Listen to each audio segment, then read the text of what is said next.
Bonjour, hello and welcome back to another video from the Northern Alps affiliate office of MaxMountainWorld.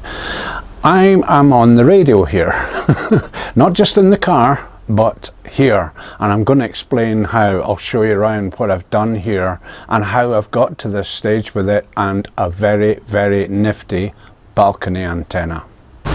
I did a video last year, about 15 months ago in Edinburgh, where I did a video on my mobile YouTube kit, all the stuff. That's changed a little, obviously upgrade cameras and tripods and things, so I have the newest tripod with me, the old YouTube bag, and all the gear here, the backpack bag and DJI mic stuff and all the cables that I need, power pack, GoPro 12, GoPro 7 white, and the sunglasses, the shades, the Ray-Ban shades cam there as well, various microphone attachments and things, and that basically travels in this bag.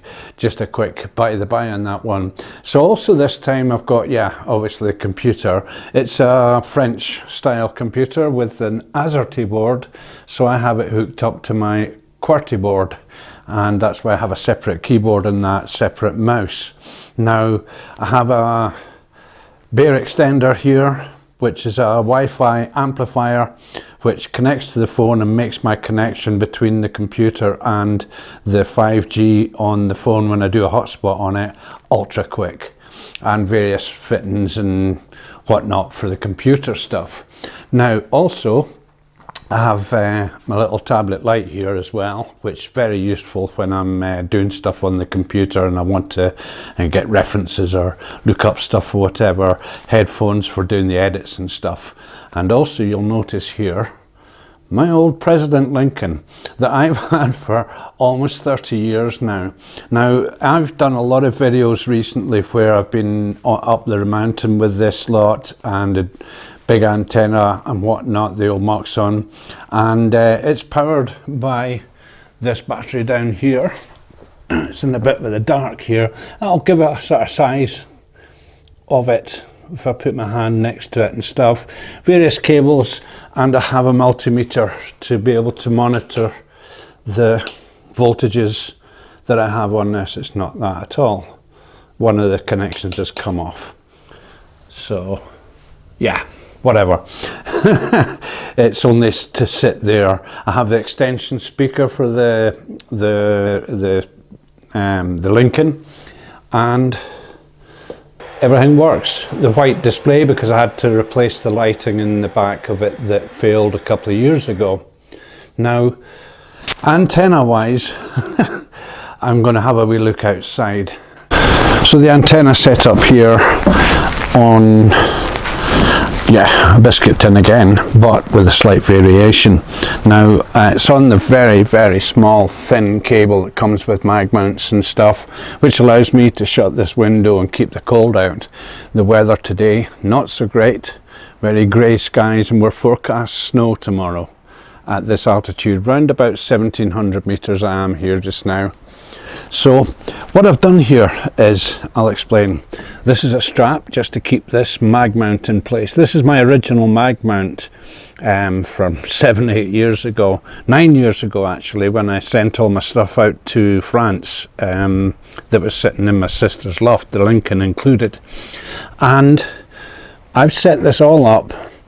I tried originally to set up the mag mount, not the mag mount, the DV27 on the biscuit tin vertically, and I could not get it tuned here. It just didn't want to know about it at all. Too near to stuff, I would say. So this mag mount has since been replaced by various limpets, triple mags from Stereo and stuff like that, and I've got it on that's the original bayonet mount that I had. One of the bayonets that I've got on both cars, so I can change all sorts over with all sorts, and the spring mount. And then I've got the 3-foot FireStik. Now I have a 2-foot, a 3-foot and a 4-foot FireStik. The 2-foot is the go-to antenna in the car for 27 megs. 26 megs I have the 4-foot one tuned, and the 3-foot one has kind of been a bit redundant. So what I've done is I've drawn on my experiences, not just with building antennas and mucking around with Moxons and stuff, but also with a memory of back in the early 80s when I had a Bazooka, which was a fiberglass antenna with a DV27 at 45 degrees off the bottom of it. I never sussed out how that worked, but it did. And with this FireStik, I managed to get it adjusted. Now these days, a FireStik is easy to adjust. It's not like before where you had a wire, you cut it and you were knackered if you needed it longer. You can adjust it with this and back and forth and whatever. So it's useful for all sorts of things. I remember back in the day having FireStiks where the wire was cut and then you had to extend it if you wanted it longer. Oh. Someone's finished their working day. But this FireStik I've managed to get adjusted, and what happened was the adjustment for the DV27, the old pin on the end, or the old bit of metal on the end, I've adjusted that and that did actually make a difference. Now the DV27 cable is coiled up inside of here, and I tried shorting out the PL plug to its outer cable and the outer cable to the inner, thinking that that would kind of make all this a ground plane, and it did nothing. It was horrible. So I just left it coiled up with the PL plug sitting there. And I have actually managed to get it SWR'd and tuned, and it works. So this is the DV, just to recount, the DV27 on the biscuit tin that I've done in a couple of videos. Mag mount up onto eventually a FireStik. Now my idea with having all this here was to get it as high as possible. Being a top loader, the top loading is here. The closest thing is this wood next to it, but doesn't seem to bother it. And it works. So just going in back in here, it's 2 degrees outside at 6 o'clock at night. As I say, forecast for snow tomorrow. It's the mountains, it's the Alps, and we're heading for winter time. It is the autumn. So what I'll do in the lead out here is I'll show you the tuning and what the radio is actually doing with this. Very happy with what I've done here, and it does work. So have a little look at the very end. Thanks for watching.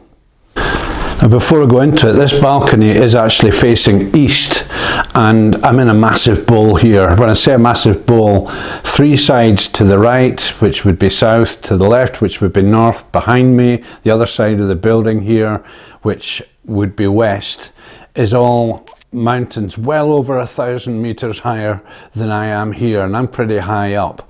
So it's not very good. I've also, as you can see, got this huge metal roof in front of me, so I might be able to do something with that in a few weeks time. We'll explain when I get there, when I do this.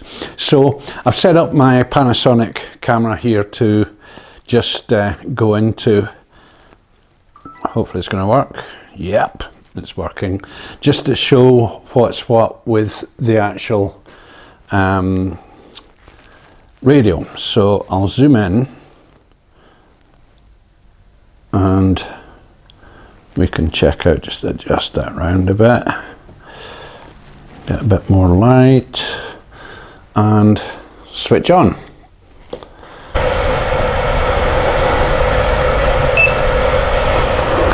So going over to the Panasonic camera, zooming in, set that to, it's about 3 watts or so. I don't want to transmit anymore. It seems to hold a funny with the computer being right next to it. But I can go on to forward, where maybe just there. That's set to the pin mark there. And let's see what the SWR says about this. 1.2, that's pretty good. Going on to 450, we've got this absolute idiot Muppet. Huge history in 11-meter band, and I don't need to explain more, but I can use him to see if this is working or not. He is more or less east of me, and with this antenna on the balcony, I'm not picking up who he's speaking to, someone in France, so it's either, oh,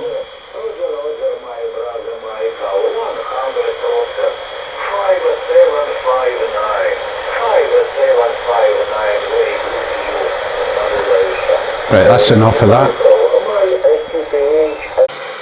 One advantage of that complete idiot from Russia is he's shown that it's actually working.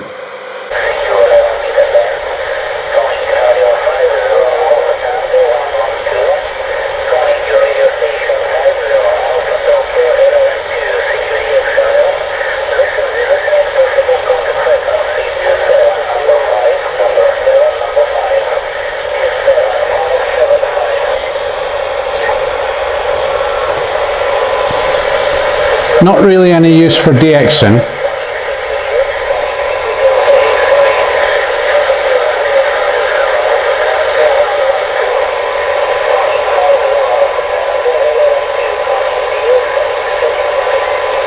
It's certainly handy enough for listening, and if anything's happening I can jump into the car and get mobile.